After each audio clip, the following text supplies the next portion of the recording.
ẹ fẹ́ máa lẹ́rí ọ̀tún etí ọkọ̀ ṣe dọ́dọ̀ wa ẹ fẹ́ tú ọmọ ewé àtọ̀ àti Lizzy Anjorin ìyẹn owó mama Florida irọ́ lẹ pa kí ni mo sọ fún yín irọ́ lẹ pa èmi tún sọ òun ni mò ń sọ yìí Lizzy ò fún èmi ní owó èmi ò gbà kọ́bọ̀ wọ́n ní wọ́n sọ pé wọ́n fún mi ní kírìmù ẹjọ́ èmi ò mọ ọ̀rọ̀ pa mo pè é ní mo ní jáàmù àgbákò jáàtì ẹ̀ tẹ̀sẹ̀ kágbẹ́ polówó ẹ̀ gbogbo àwọn tí mo dẹ̀ ń ṣe advertisement fún náà fún mi ní cream kò fẹ́ mi ní cream torí pé bí mo bá sọ̀rọ̀ she gave me that cream for me to advertise her products òun ni mo tún sọ yìí Lizzy Anjorin ìyẹn owó mama Florida ìyàwó Alhaji Lawal kò fẹ́ mi ní cream torí pé mo wá ṣe sọ̀rọ̀sọ̀rọ̀ fún no ó gbé cream yẹn fún mi pé ìyá àbàdẹ try ẹ̀ kẹ́ bá mi máa ṣe advert ló gbé fún mi mo dẹ̀ sọ pé mo ti ń lọ Nàìjíríà cream ò kí n ṣe lára mi tí bá dé Nàìjíríà mo ti mọ̀ wọ́n ara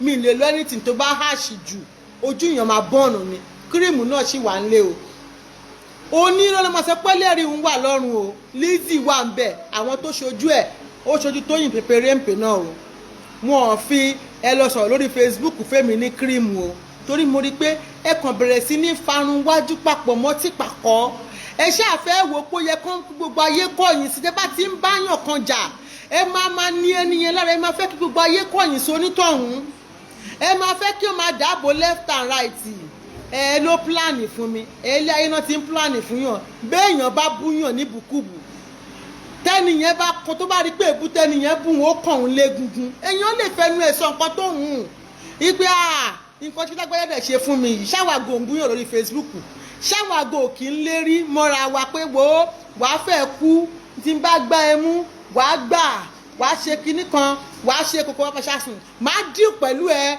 máa jẹ́ kó mọ̀ ó dèèyàn mẹ́rin tá ti díù pẹ̀lú lórí social media àfi ẹ̀yin èèyàn bí àfi ẹ̀yin èèyàn bàyé jẹ́ òbáyé aláyé jẹ́ òjálé onílé máa fi tún titi ẹ̀ ṣe ẹ̀yin lè máa ń go extra miles ẹ̀yin lè máa ń rò pé báwo lẹ ṣe lè báwọn ẹni yìí jà ẹ bẹ́ẹ̀ látòrí àkáǹtì wọn gbogbo nǹkan tó bá ń dowó fẹ́ nìyẹn ẹ wá bẹ ṣe máa ba ayé kinní yẹn jẹ́ ẹ fẹ́ kẹ́ni yẹn tọrọ jẹ ẹ fẹ́ kẹ́ni yẹn dẹni ẹ̀yìn ẹ fẹ́ kẹ́ni yẹn dẹni tí wọn ò ní rí mọ́ ẹ ti gbàgbé pé tọlọ́run ọba ló máa ṣe ẹ ti gbàgbé pé ewé kan ò ní jábọ́ lára igi kó má ṣe kíni kó má ní mímọ́ ọlọ́run bẹ̀ ẹ ti gbàgbé pé gbogbo agbára láyé tọlọ́run ni gbogbo ìwà burúkú ta bá ní lọ́wọ́ ọlọ́run fẹ́ kó rí bẹ́ẹ̀ ni nítorí pé ẹlòmíì ń hùwà burúkú ọlọ́run ń wò ó ràn nítorí pé kí ìjìyà ẹ bá lè pọ̀ jù sí ni èmi kúrò lára àwọn tó ń tọrọ jẹ o èmi dẹ̀ kúrò lára àwọn ẹjẹ́ mú fóònù kejì torí mi ní kọ́mẹ́ǹtì ni mo jẹ́ òun bẹ́ẹ̀ ti ṣáàjì díẹ̀.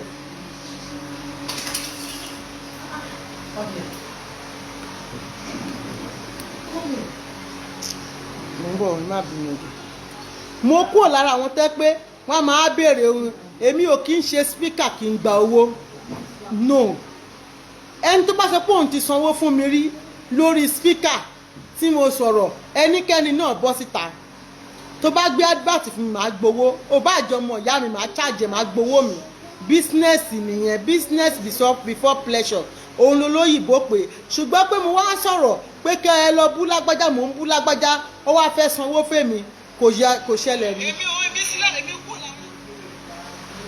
kò ṣẹlẹ̀ rí mi ò gbọ́ kọ́bọ̀ lọ́wọ́ anybody mi ò gbà kọ́bọ̀ Lizzy wà láyé kò tí kò fẹ́ mi ní cream nítorí pé kí n lè máa bàjá kí n lè máa support ẹ̀ ṣe rí gbogbo àwọn nǹkan mi tẹ́ máa ń ṣe yẹn èèyàn kàn wọ́n máa wò yín ni pé because sometimes ó dáa kéèyàn máa wò yín nítorí pé ẹlòmíì ti jábọ́ lẹ́yìn ìyá ẹ̀ ẹlòmíì dẹ̀ ti gbèpè láti inú oyún ẹlòmíì dẹ̀ rẹ̀ yìí history wọn gò dára rárá tó bá sọ history àwọn ọmọ ẹlòmíì jáde ẹ̀rù ayé báyìí ẹ sọ pé lóòótọ́ ni ó tó kẹlòmíì máa ṣe dáradára ẹ bọ́ síta lẹ́nu nísìn ẹ bẹ̀rẹ̀ sí ní bayé àwọn èèyàn jẹ́ ẹ bẹ̀rẹ̀ sí ń fòrò wọn ẹ̀ ń gbé wọn lẹ́mìí sókè ẹlẹ́ẹ̀ ti win ní court case bá àbá tiẹ̀ kàwé tá a mọ̀ nǹkan kan wọ́n ní ẹ sọ pé àkàwé àsàn sì ń lọ ẹ jí ẹ má sùn tí adájọ́ bá sọ pé kán gbé pé kéèsì yìí o àǹtí mi màá pè ní mo ti rí mẹ́sẹ̀jì ní kéèsì yìí o kò sí London judiciary jurisdiction tẹ́ pé àwọn ti lè dájọ́. What does that mean? Gbogbo ẹ̀yin àkàwé, ẹ̀yin tẹ́ ẹ mọ̀wé lórí ìkànnì yìí, ẹ̀yin ẹwà educational, ẹ̀yin educative fellow, ẹ̀yin tẹ́ ẹ mọ̀wé, ẹ̀yin ẹ̀jọ̀gbọ́n. I've not heard from you since I will call you. Ẹ̀yin ọ̀jọ̀gbọ́n, ẹ̀yin ọ̀mọ̀wé, ẹ̀yin tẹ́ ẹ kà tó ń pè yín ní leonard, ẹ̀yin tẹ́ ẹ mọ̀ dáadáa. Kí ni ìtumọ̀ yẹn tí ayájọ́ bá sọ pé ẹjọ́ yìí o kò sí lọ́dà judiciary àwọn o, jurisdiction àwọn kọ́ ló wà? Kí ni ìtumọ̀ ẹ̀? Torí èmi ti gbọ́, èmi mọ̀ nǹkan tí mò ń sọ. Ṣé bí ìtumọ̀ ẹ̀ ni pé ẹ̀jẹ̀ má bìrù, I'm not 100% sure that those evil people must surely reap what they sow. My sister ẹ̀jẹ̀ torí Ọlọ́run.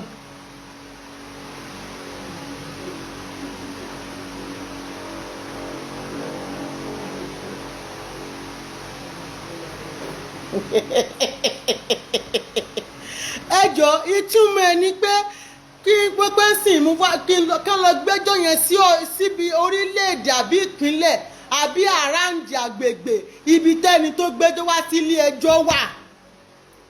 Àkàwé àwọn olóṣùkú àgbéèbò rárá, àmọ́ nǹkan tó ń ṣẹlẹ̀, àmọ́ àgbéèbò kódà àlékà akànṣá àṣàṣẹ́wó bára wa ní Canada ni. Ṣùgbọ́n a dúpẹ́ lọ́dọ̀ Ọlọ́run, àwọn òkà nkankan, àwọn èsì gbéèbò, a sì mọ nǹkan tí ń lọ. Ká ní ẹjọ́ wà pé ẹ lọ gbẹ́jọ́ lọ sí ibi tí ó yẹ kó wà o, ẹni tó lẹ́jọ́ báyìí ló ń gbé, àní mo gbọ́ ni. Ẹ mọ̀ pé mi tí mi ò bá, ó dùn mí pé mi ò lè wá gbé síta. Ó dùn mí wípé kò ń ṣe nǹkan tí mo lè wá play. Ẹ bá fẹ́ tí yín gbọ́, kẹ́ gbọ́ báyìí pé ṣé pé àwọn èèyàn wọ́n kàn máa ń mislead àwọn èèyàn ni. Ẹni táyé ẹ̀ bá ti bàjẹ́ ó máa ń wọ ẹni kúnra ni. Ẹni tí ayé ẹ̀ bá ti bàjẹ́ ó máa ń wọ ẹni kúnra.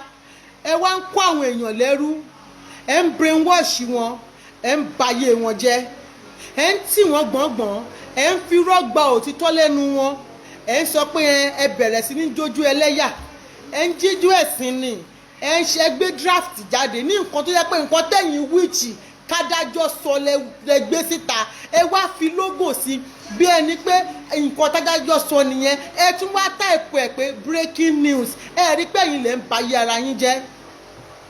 Kí ló dé tí ẹ pé irọ́ la bí nìyín? Kí ló dé pé irọ́ kún gbogbo ẹnu yín, gbogbo ìgbésí ayé yín látàárọ̀ dalẹ́, kò sí òtítọ́ kan ṣoṣo báyìí? Kẹ́ má tiẹ̀ lè dúró lórí òtítọ́ fún ìṣẹ́jú kan, kọ́ má tiẹ̀ lè kó òtítọ́ mọ́ yín lẹ́nu. Ní ọdọ̀ má jẹ́ ká rí ẹni tó wá ń kú, ẹni tí ò tó wá ń kú, tí ikú bá dé kó má lè ká òtítọ́ kankan mọ́ yín lẹ́nu wípé lágbájá tiẹ̀ dúró sórí òótọ́.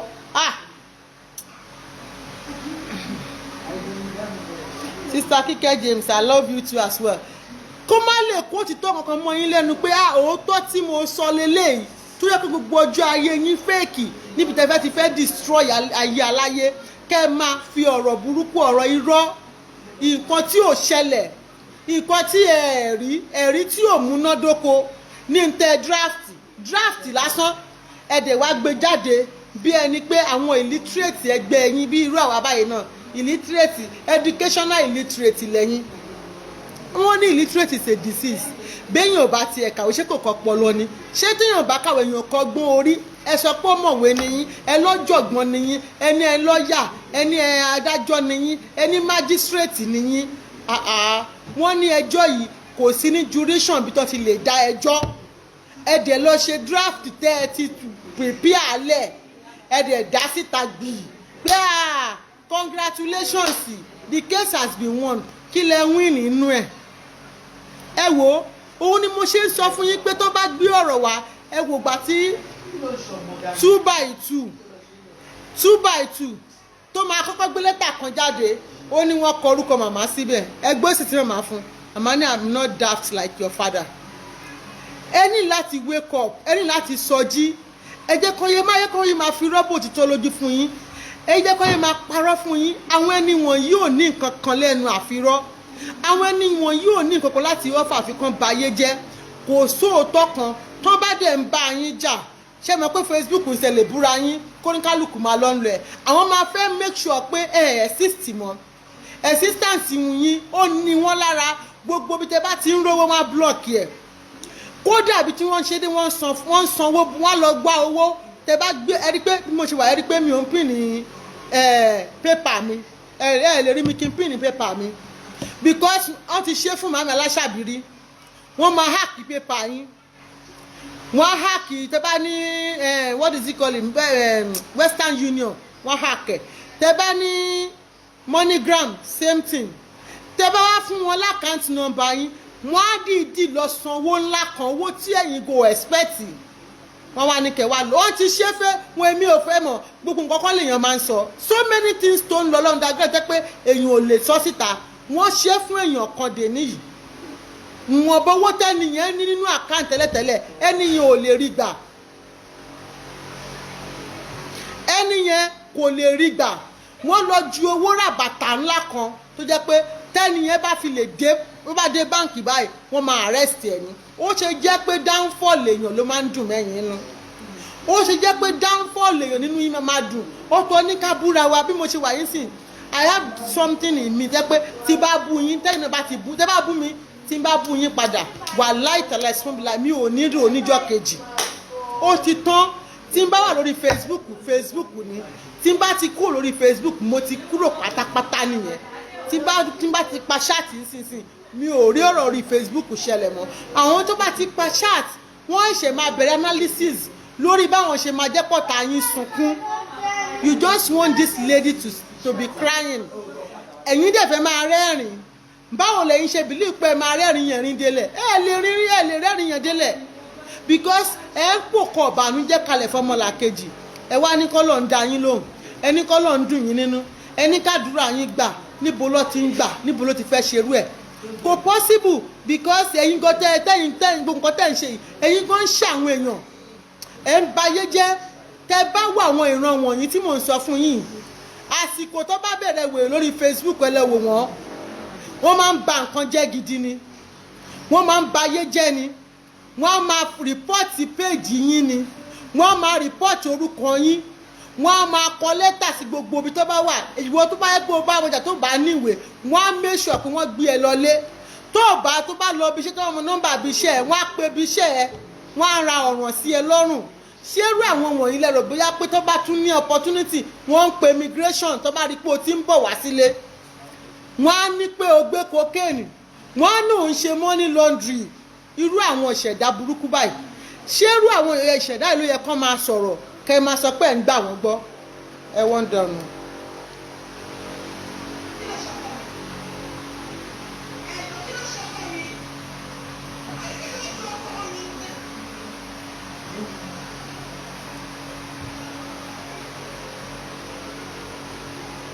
at least téèyàn gbà tá àti ẹ̀ kú rí téèyàn bá fẹ́ lọ kọ́ọ̀tì first appearance wọ́n ṣe ń sáré sọ pé o ti win kí kọ́ọ̀tì tó lè dẹ láre ẹ máa appear bí ẹ̀ẹ̀mejì àbí ẹ̀ẹ̀mẹ́ta náà ó ṣe wá jẹ́ pé first appearance ẹ kàn máa wò ó pé kẹ́ máa farun wájú papọ̀ mọ́ tì pàkọ́ kẹ́ máa bayé aláyé jẹ́ kẹ́ bá bú yín tẹ́ bá bú wọn kò kí ń tẹ́ yín lọ́rùn bọ́tẹ́ lè ṣépè fáwọn èèyàn ẹ lè bú wọn ẹ lè bú yàn bọ́ ẹ fẹ́ káwọn èèyàn bú yín padà ẹ fẹ́ kán nù yín lọ́rọ̀ ẹ lè bú yìí oníyà bọ́tẹ́ ẹ fẹ́ káwọn ẹlòmíì bú yà ti ti yín ìwọ tó bá ń pè yá ìkànnì ìyá olórí burúkú tó bá bẹ̀rẹ̀ sí ní bú yá ẹ pé yá ẹlẹ́kùn ègbére tó wá sunkún lórí social media ara màmá ta yín tó bá sọ pé nínú gbogbo ogun fún social media yìí o ta ló worst jù ta ló bàyé jẹ́ ta la bàtẹni jẹ́ ta ni ẹ̀yin méjì ni ẹ pé mẹ́ta ẹ sì ga jura yín lọ wàhálà ẹ ga jura yín lọ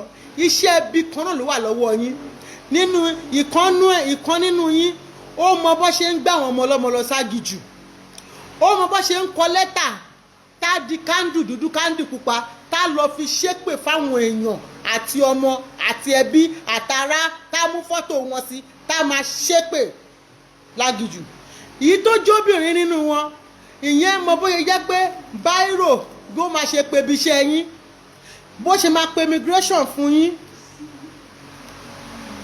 bó ṣe máa pe immigration fún yín bóyá máa pe ibi iṣẹ́ yín tẹ́ ẹ bá lọ́kọ á pè ọkọ yín, tẹ́ ẹ bá níyàwó á bà márèjì yín jẹ́.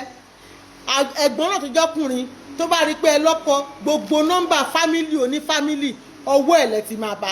Àwọn méjèèjì iṣẹ́ ibi kan náà ló wà lọ́wọ́ wọn. Lórí Facebook yìí tó bá wá àwọn ọ̀bàyéjẹ́ méjì abatẹnijẹ́ nínú fracasi àtẹ̀gbọ́n àtàbúrò, wọn ò ga jura wọn lọ. The same iṣẹ́ aburú kán lọ pààyàn ọwọ́ wọn ni. Kán lásìkò tó fẹ́ lọ gbẹ́bọ fún lágbájá òun ló máa líìdì. Ẹ lọ bẹ́rí ajá fògùn fún tàmẹ̀dù ọwọ́ ẹ̀ lẹ ti máa rí. Live chat á máa ṣe báyìí ni. Ṣé wá rí bílí pé nǹkan tẹ̀ ń ṣe yìí ọjọ́ ọ̀la yín máa dùn, ọjọ́ ọ̀la yín ò lè dùn because ẹ̀yin kọ́kọ́ ti gbin èbù ìkorò kalẹ̀. Ẹ̀rọ yín ò ń ṣọ̀rọ̀ ewúro no, adùn ò lè gbẹ̀yìn ọ̀rọ̀ títí yín because ẹ rí ibi tó ti ń dùn kẹ́ support ẹ̀. Wọ́n ní ìbùkún ní fún olùlàjà náà torí ọmọ ọ̀dọ́ rẹ̀ láwọn máa pè é. Ẹ̀rẹ́ ni méjì tó fẹ́ dàrú tó ń jà, kẹ́ ẹ wá ọ̀nà kẹ́ pẹ̀tù sí. Ṣùgbọ́n nǹkan kan tí mo mọ̀ tó dá mi lójú níjọ́jẹ́ tí ń gbé ọ̀rọ̀ lọ́rọ̀ lórí ẹ̀bí léwúrẹ́ máa ń jẹbọ ìgbọ́sà èrè lọ́rọ̀ yín o. Láti ìṣẹ̀ṣẹ̀ látòtè kọ́ ṣe ó ń bẹ nísinsìnyí, bẹ́ẹ̀ ni ó sì máa rí títí ọjọ́ ayé. Láti àtètè kọ́ ṣe tẹ́ ti ń gbakú oníkúkú, tẹ́ ti ń rẹrẹ ẹlẹ́rù sórí, tẹ́ ti ń ṣe àyàdẹ́rù ẹlẹ́rù, ẹjọ́ ẹlẹ́jọ́ lobì ń kú sí. Ẹ̀bí léwúrẹ́ máa ń jẹ bọ ìsà èrè ni o. Ẹ sì jẹ̀bi kan recently o. Ẹ sì jẹ̀bi kan recently. Ẹ̀bí léwúrẹ́ máa ń jẹ bọ ìsà èrè lọ́ọ̀kọ̀rọ̀ yín bọ̀ kò lè dùn mí nítorí bẹ́ẹ̀ ṣe jẹ̀bi yẹn náà tó kò kọ́ yín lọ́gbọ́n rí. Tán bá tún ti gbé tọ́pìkì kan dé báyìí àfi kẹ́ ẹ ṣòṣùká kẹ́ ẹ gbèrú ni. Ẹ máa ṣòṣùká ẹ máa rù sórí ni. Ẹ wá nírẹ́ni sọ̀rọ̀ yín torí ẹ máa rù títí tí ọrùn máa ń wọ̀ yín ni. Ibi tí ò yẹ kẹ́ ẹ yà sílẹ̀ máa ń yà sí. Kí ló dé tẹ́ joyè ọ̀bàyéjẹ́? Leave Lizzy Anjorin alone. Bẹ́ẹ̀ bá wí ní kéèsì ẹ lọ rèé gbowó. Ṣé bí 14 days péré ni bá àbá rí rìsíìtì owó tó fi sanwó ń ta. Àwọn ò ṣe ṣáàtì o, àwọn ò sì jà, a sì báyàn wí. Ṣùgbọ́n 14 days ń à ń láti rí rìsíìtì tí Lizzy Anjorin tó máa fi san 17,900 and something thousand pounds padà. Ẹ ń láti provide ẹ. A mọ̀ pé forgery nìyí, 419 nìyí, scammer nìyí. Ẹ mọ̀ bọ́ ti ń tẹ fake document. Béèyàn bá wádìí yín lọ wádìí yín bọ̀, fake visa gan bẹ ní ọwọ́ yín tẹ́ fi máwọn èèyàn wọ̀lú òyìnbó.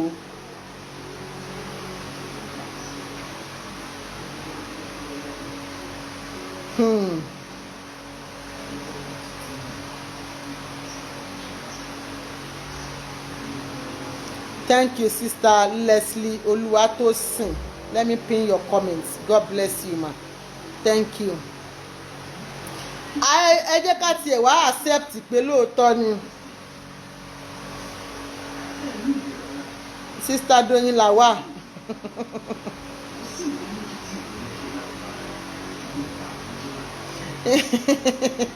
Ẹ jẹ́ ṣé mo pín pàtó àwọn máa gbé jáde wọn sọ pé draft ni o. Wọ́n ní adájọ́ George ti award àwọn ní owó kẹ́ lè mọ bó ṣe ń ba ayé jẹ́, bó ṣe ń brainwash àwọn èèyàn, bó ṣe ń tọ̀nù brain àwọn èèyàn. Wọ́n sọ pé draft ti lọ́ọ̀yà wọn draft wípé presentation nǹkan tó fẹ́ present nílé ẹjọ́ nìyẹn. They make it look like pé wọ́n ti summon claimant pé nǹkan báyìí ni kó lọ ṣe. Àwọn òkúkú lọ sùkúù. Ọlọ́run ò sì jẹ́ arógun ẹjọ́. Níjọ́ àti ń ba bọ̀ ààrẹ ilé ẹjọ́ pín ti bò ó. Ilé ẹjọ́ tá a rè ní pé mo gbé tẹ́nàntì mi lọ kóòtù ó tán ẹ̀ẹ̀kan sí ni wọ́n sì bá a yanjú rẹ̀. Ìyìn lọ ilé ẹjọ́ rí wọ́n ò sú mi, èmi mo tún lọ rè é sú èèyàn nígbà lẹ́tẹ́nàntì bá lé jẹ́ níyẹn Canada ní kìí ṣe Nàìjíríà o. Èmi ò sì rè ilé ẹjọ́ rí, ìyìn sì kàwé, ìyìn gbé èbò. Èmi ègbé èbò náà mo sì ń sọ fún yín yìí àìkàwé jẹ mí ń ya ìyìn gbé èbò. Ṣùgbọ́n nǹkan kan tí mo mọ̀ ni pé first appearance daft àríndì àdẹyọdẹ first appearance ò ń ṣe nǹkan tó jẹ́ ìgbà sọ pé go and do this tó máa order complainant pé okay o kó lọ sanwó fún defendant tí wọ́n ti gbẹ́jọ́ tí wọ́n dẹ̀ sọ̀rọ̀ nǹkan tó tiẹ̀ ṣẹlẹ̀ yìí wọ́n ti gbọ́ ẹjọ́. I have it with me but àwọn ò ní bá wọn rò ní side ibẹ̀ yẹn. Let's wait and see. Ẹ jẹ́ ká ṣe báyìí, ẹ jẹ́ ká fọwọ́ lẹ́rán ká máa wò wọ́n ràn. Ṣé bí 14 days ni èdè ní 20 today is 25th àbí? Yes.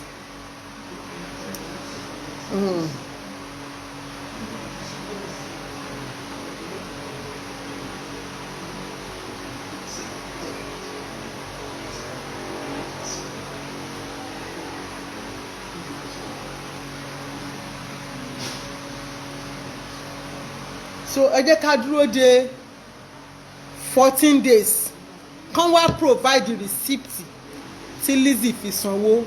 Ẹ ní ká gan o, àwa wí tán ìyẹn náà ń dojú ẹlẹ́yà lórí Facebook lórí Instagram.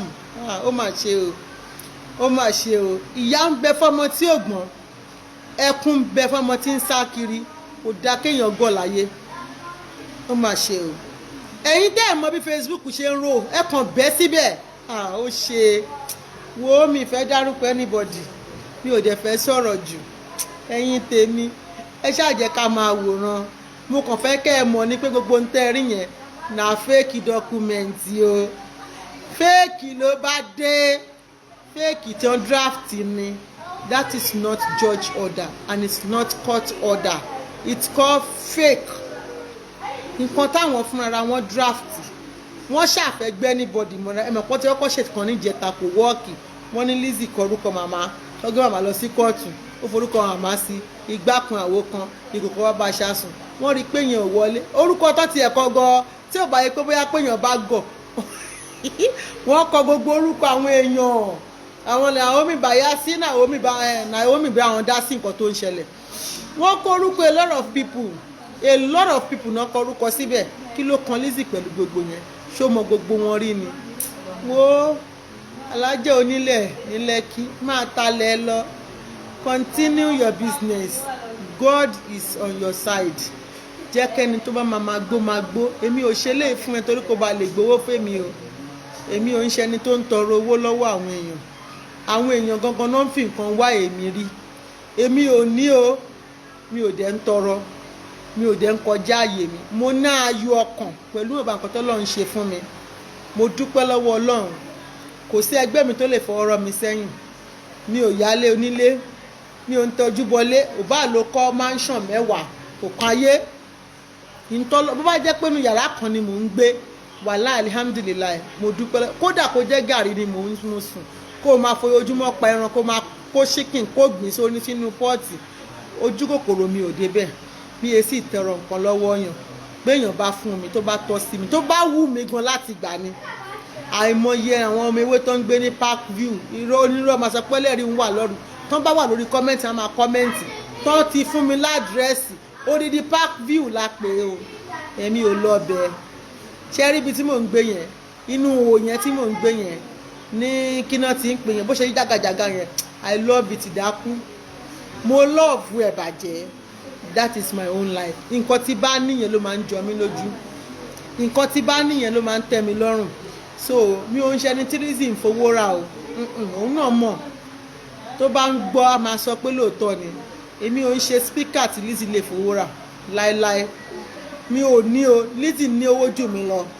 multi-millionaire ni bọ̀ mo dúpẹ́ lọ́dọ̀ Ọlọ́run mi ò yó ebi ò sì pa mí bẹ́ẹ̀ ni mi ò sì gbẹ́yìn inú ẹgbẹ́ èmi náà dúró re nítọmọlúàbí àwọn èèyàn kan wà náà tó ń sọ pé kọ́lọ́n jẹ́ ń dàbí ìyá àbàdàn bẹ́ẹ̀ lèmi náà ń fọ lẹ́yìn àwọn èèyàn kan tọrọ pé kọ́lọ́n jẹ́ ń tó wọn kọ́lọ́n jẹ́ kí n tún jù wọn lọ ilé ayé ṣe rí nìyẹn ẹ máa gbàgbé pé àwọn jewelry tàbí fi wọ̀nyí lálẹ́ mo tún ṣì ní tọ́pìkì kan tí mo fẹ́ sọ fún yín èmi èyí tí ì lọ torí mo mọ̀ pé nígbà tá bá ń polówó ọjà sọ̀mí wìí ṣe wo kí ló tiẹ̀ ń sọ tọ́pìkì yìí náà máa ṣe wá láǹfààní lára àwọn tọ́pìkì gidi ni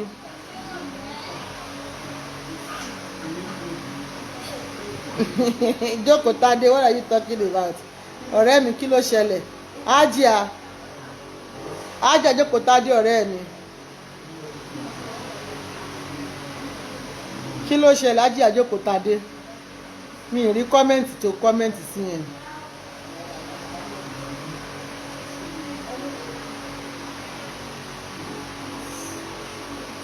ìyẹn ń tiẹ̀ ń láti kò mọ̀ kan máa bá yé òun jẹ́ ni.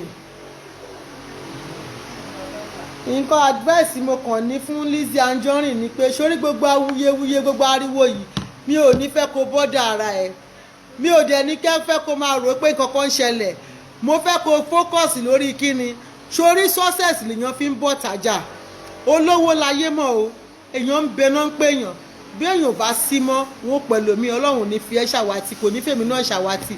ọmọ focus lórí business ẹ̀ àti Florida pẹ̀lú daddy Florida, àwọn ni priority right now. Whatever people are saying about you on a Facebook or social media, you are less concerned. ó yẹ kó focus báyìí ni, kó máa ṣe kí ni, kó máa tinú ògo kan bọ́ sínú ògo kan.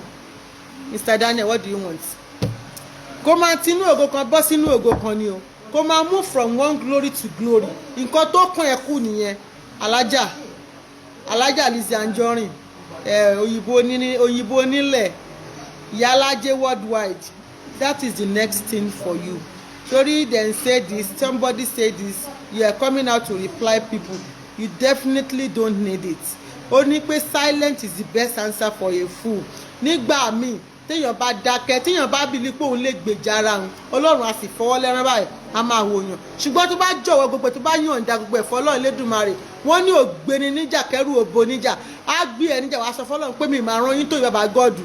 That's the thing tó yẹ kó máa ṣe. o ò need the reply, o ò need the shading, all those things you don't need it. You don't need to shade anybody, you don't need to come and prove them wrong. Alright, let's wait and see. jẹ́ kí gbogbo àmà wò báyìí, àníkú ànírùn, ìran ló ń jẹ ojú. Let them say whatever. kò fóúnjẹ sórí tébù ẹ̀ náà, kò dín customer ẹ̀ kù. Please, my dear sister, my darling sister, òyìnbó aláṣọ, owó mama Florida gangan, Ligu aya Lawali, ọya Alhaji Abudu Lawali, Mr. Lateef tíá olórúkọ ńlá. ẹjọ́ fọwọ́ lẹ́rán kó máa wò wọ́n, máa wòye, òye làgbà ń wò, ò ní bọ́ sí kòtò ayé o. jẹ́ kán máa pariwo, jẹ́ kán máa sọ̀rọ̀ rẹ gẹ́ngẹ́ndẹ̀. tó bá ṣe ń sọ̀rọ̀ lòkìkí ẹ̀ ṣe ń pọ̀ tì, tó bá ṣe ń pariwo, àtàwọn tó ń ṣẹlẹ́yà, àtàwọn tó ń bọ́ sórí platform tó ń rẹ́rìn kiri ayé, fi wọ́n sílẹ̀, máa wò wọ́n níran. wọ́n ṣáà máa wò wọ́n níran. ẹni táyé ẹ̀ bá ti bàjẹ́ a sì máa wẹ́ni kúnra ni. ẹni táyé ẹ̀ bá ti bàjẹ́ a sì máa wẹ́ni kúnra ni. àwọn jẹ́ ìsọ̀ kọ́kọ́ fún ẹ, àwọn èèyàn kan wà orí láti dá wọn lóhùn. àwọn táwa ò mọ̀ rí, tá àti ẹ̀ bá sọ̀rọ̀ rí, wọ́n fún wọn lẹ́gbàá lẹ́nu ọjọ́ mẹ́ta yìí. kódà wọ́n pè wọ́n lọ́mọ àlè, wọ́n pè wọ́n lọ́mọ ẹran, wọn ò lè dáhùn, wọn ò lè sọ̀rọ̀. so ó rí pọ́lọ́run ti ń gbèjà yànjà ni. so irú àwọn èèyàn báyẹn ò nídìí wọn, kí ló fẹ́ fi wọ́n ṣe? ó ti kọjá gbogbo level yẹn. àìmọye ẹni tó ń bú tí ò ní sọ̀rọ̀. nǹkan tẹ́mi náà ń fọ̀rọ̀ wọn ṣe ń sin yẹn, ìyẹn bá àbú mi látàárọ̀ dọ̀la. àwọn kan wà tẹ́ pé mi ò lè reply wọn, mi ò lè bá wọn exchange word. ó ti kọjá, ṣó ti yẹ yín sìn. I am in high place ni mo wà, ẹ̀yin náà wo ibi tí mo wà báyìí. bó ti ń gbé mi lọ sọ́dọ̀ kí náà ti ń pè kọmíṣánná, bẹ́ẹ̀ náà ń gbé mi káàkiri pípé sẹtẹ́ríàsì, bá a ti ń bọ́ bí là ń bọ́ ọ̀hún. kí ni mo ti fẹ́ kọ́lọ́run ṣe fún mi? òkìkí tí mo ní yìí ò tó Èdùmàrè, bá ń wá mi sí Èdùmàrè. òkìkí tí mo ní yìí ò tó Èdùmàrè, bá ń wá mi sí Èdùmàrè. ó ṣekú gbẹ́ndú yéèpà, ó ní jú níkún, ó ní kíníkún yéè. ó gbọ́kọ́ lọ́kọ́, ó bímọ márùn, ó kó wọn dá sí Canada, òkìkí tí wẹ́yìn yìí ò tó Èdùmàrè, bá ń wá mi sí Èdùmàrè. oníkun pító, ibẹ̀ náà ti máa sọ. ó ṣe kùn gbẹ́ndú, ìkan tún yá ń kọ́, ó ní yóò lòṣì tó máa ń fọ́tọ̀ yẹn. mo ní bẹ́ẹ̀ ni, ó fọ́tọ̀ sí kámẹ́rà, ó ní bẹ́ẹ̀ lọ́nu, ó ní bẹ́ẹ̀ náà kì í sí ètè ibẹ̀ yìí náà ní nǹkan snapper yìí ní gbọ́, ọ̀nà tún ní snapper bẹ́ẹ̀ náà ní Mr. Tayo ṣe. mayebu ambassador ìyá Ìbàdàn tíá, ẹ̀yin náà rí orúkọ tó dùn. odidi ambassador PS, second in command Ewé Nation, ìyálájẹ worldwide. ó wá ní ó ṣekú gbẹ́ndú, yéèpà ó ní ibi tó ń kún ó ní ibi tó ń kún mo dẹ̀ ń fò kiri bẹ́ẹ̀ ni mo ṣe ní ibi tó ń kún yìí náà ni bá lọ bí mò ń lọ ọ̀hún bá lọ bí mò ń lọ bó ṣe níbi tó ń kún mo jẹ́ àtúnrẹ́ nìkan sọ pé mo bọ̀ ó ti fọwọ́ rọ́kọ́ òfò àwọn ẹlòmíì fẹ́ fowó yẹn roko wọn ò rí àwọn ẹlòmíì wọ́n fẹ́ fi owó ra oko yẹn wọ́n rí fine boy tó ń wọ̀n kọ́ tiẹ̀ fowó rà kó máa jọ kan kọ́ gbé sílé wọ́n ò rówó fi rà á kí ló á dé èmi tí mo wá rówó fi rà tí mo tún ṣe wẹ́ẹ̀dì ara mi abẹ́wọ̀n gbọ́ ni wọ́n ní lóòótọ́ ni wọ́n ní mo ṣe wẹ́ẹ̀dì ara sáyé ń ṣerú ẹ̀ ṣé tèmi wá jẹ́ tuntun ni sẹ́mi ni màá kọ́kọ́ ṣeré ẹ̀rọ pé ẹ̀rí obìnrin tí ń kọ́lé ni tó yẹ pé òun àtọkọ rẹ̀ ni ó mọ̀ gbé ìyá àbejì ni amen estate ńgbà wọn jù nílé tó bá wọn ṣáàdìbàtì ṣé òun tọ́pọ etí ẹ̀kọ́ náà jọ ń gbé ń bẹ̀ náà bóun àti Mr. Bello kan wọn jọ ń gbé ẹ dákun oríire tèmi bá ṣe bẹ́ẹ̀ mi àtọkọ mi báyìí pọkọ mi ló kọ́lé ṣé ìnígbénú rẹ̀ ni ọkọ mi bá ló wàá jọ náà ni bẹ́ẹ̀ mi náà bá sì ní wàá jọ mọ́ ọ náà ni àní òkìkí tí mo ní yẹrí nìyí wà ẹ mọ́ ti lọ $20 ní tẹ́tí rí òpànìyàn séèní ọrùn mi nìyí táìnì náà ń pè múrí kankan ni ó ṣekún gbẹ́ndú ó ṣekún gbẹ́ndú ó ní kún agbé ó ní kún agbé ó gbéjú sọ́run ó gbéjú síkún ṣẹ́rí ó ní èmi ń kawó ni o bẹ́ẹ̀ ni pẹ̀lú ju kùn mí ni ìkan tiẹ̀ ní o lọ́wọ́ bó ti máa ṣe operation wọ ìyá òrògùn operation ìwọ ló rọrùn ege kùn torí kẹ́ má bàa bú mi aláwọn aṣọ tó máa fún mi ní kùn tẹ́ẹ̀rí kùn yẹn crop ni màá máa wọ̀ ẹ ti gbàgbé ni àwọn rèé $20 sí mi ó ṣekún gbẹ́ndú ó ṣekún gbẹ́ndú.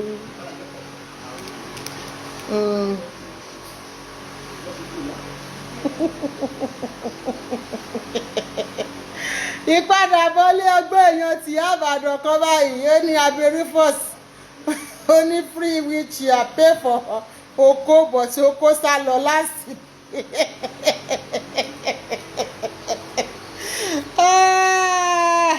Even the sponsor Toyin Abraham